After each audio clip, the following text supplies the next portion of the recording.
אני אפתח דווקא על רקע הדברים של הרב אוהד.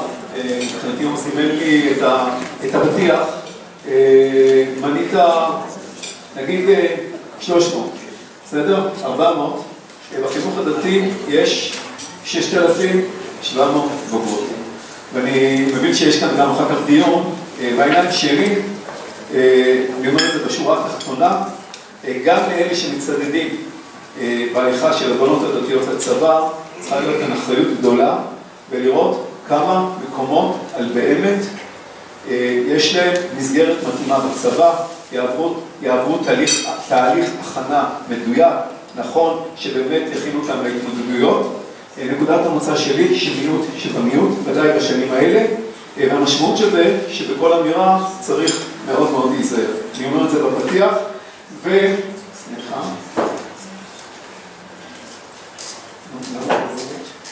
אוקיי. אני מאמין שיש 3 שותפים בתהליך קבלת ההחלטות. אני די ארוץ די מהר. אני אגיד כאן עוד הערה, אני מגיע עכשיו מכנס של מפקחי החמ"ד, שעסקו באותו נושא, ואני גם אחזור על האמירה שאמרתי להם, על איך מחנכים בחמ"ד לכאורה השירות הלאומי.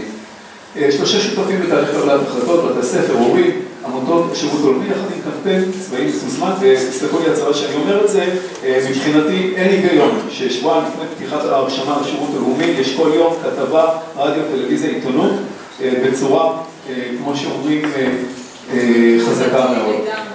מה זה? לא יזמנו, לא הגענו. אני אמרתי את שלי, בסדר?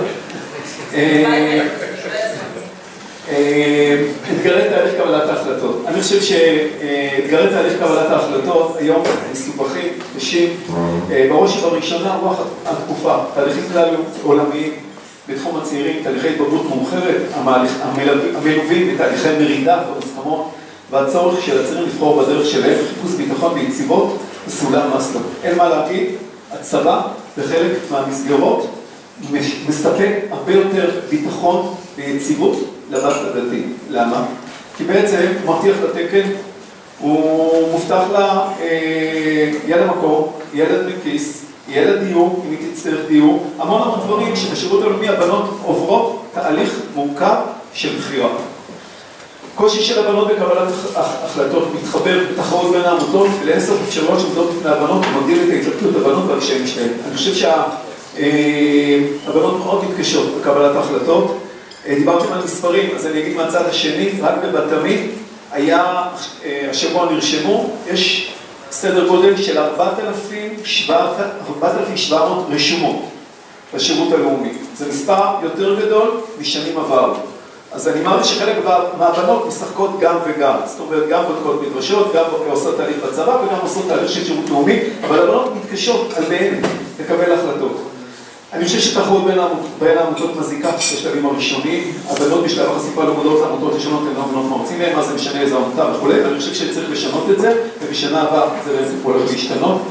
חיזור הצבא, צבא מחזר אחרי הבנות, טלפונים, כמו שאומרים, מכתבים וכו', ולרוב האולפנות אין כלים להתמודד עם הצבא. הייתי במהלך הקיץ, ביקרתי ב14 אולפנות, לרוב האולפנות לא היה תוכנית עבודה בית ספרית למה הם רוצים לכבד את הבנות.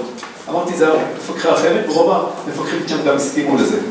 זאת אומרת, לכאורה מחנכים לשירות לאומי, אבל באמת אין תוכנית עבודה מסודרת שאפשר לבוא ולהגיד, אני אגיד יותר מזה. גם אם יש תוכנית עבודה, היא לא נראית. ישבתי בקיץ האחרון עם 8 בנות שבחרו ללכת לצבא אצלי בבית. לומדות בעופרה, שיושבים כאן חבר'ה של עופרה. שאלתי אותם, תגידו, מה האולפנה אומרת על זה? אז הם אמרו, נראה לנו שלא אכפת להם.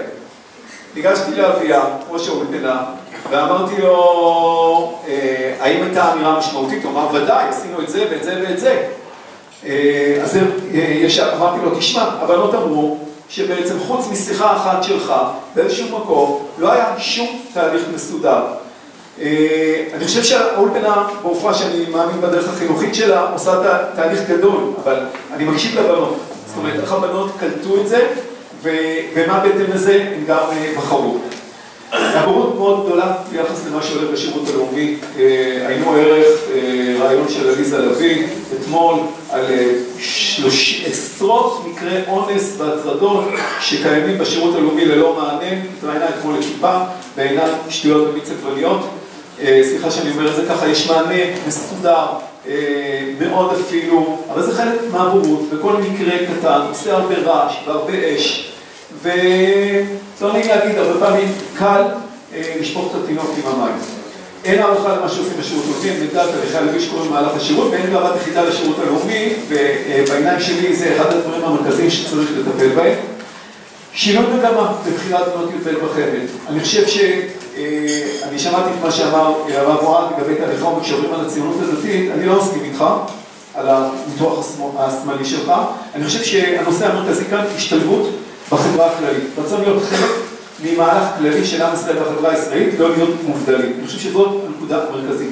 ולכן השאלה של שירות לאומי מול צבא, היא לא השאלה של שירות לאומי מול צבא, היא נוגעת לאין סוף פרמטרים שמולם הציונות הדתית מתמודדת, היא קשורה לשאלת, הרבה פעמים, שאלת כיסוי ראש לנשים, שאלה מעמד האישה, היא קשורה להמון המון המון דברים, ואני חושב שזה הנושא המרכזי. רצון להיות חלק ממהלך כללי של עם ישראל והחברה הישראלית, לא להיות מובדלים, בחירה דתית חדשה ומורכבת יותר. סביבה אישית, לעתים בית מודד, אווירה בציבור, חברות, סיבות הקשורים בתהליך ישירים שקוראים בשירות לצבא, יוצר אצל הבנות תחושת ביטחון, אמרתי את זה, יש בנות שזה חוסך להם את ההתלבטות, הנה הצבא קבע להם, אתם כאן, הם לא צריכים להתלבט, יש זהות ושייכות מאוד ברורים, מתאים, צבא, המון בנות שלא יקבלו בשירות לאומי, בתקנים משמעותיים, והצבא נותן להם את אותם תקנים, כמו כפרי נוער, בתי ילד וכו'.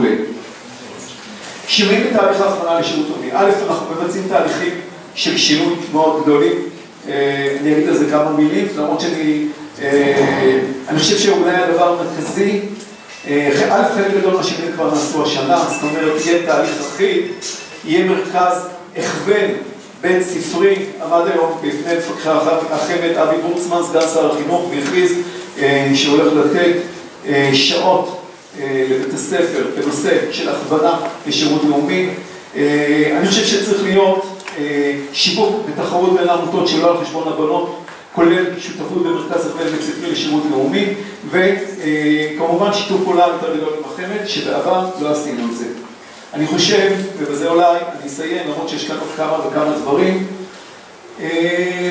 אני חושב שהשירות הלאומי מקיים בו בכלל השתלבות אזרחית חברתית, שיש בה שינוי חברתי, ומאידך שמירה על זהות ברורה.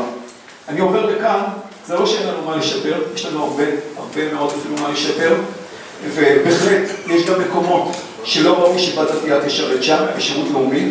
יחד עם זה, אני חושב שקיימים תפקידים מאוד משמעותיים בשירות לאומי, החל מפיתוח אמצעי לחימה במשרד הביטחון, במחקר מדיני ביטחוני, בנות שבסופו של יום נפגשות עם נשות חינוך דתיות בסביבה אזרחית, שבה יש לה לבחור על הטוב ועל הרע שבזה, יש לה יכולת לבחור אם המקום הזה מכבד אותה, ואם מרגישה שהוא לא מכבד אותה, היא יכולה לעזוב וללכת.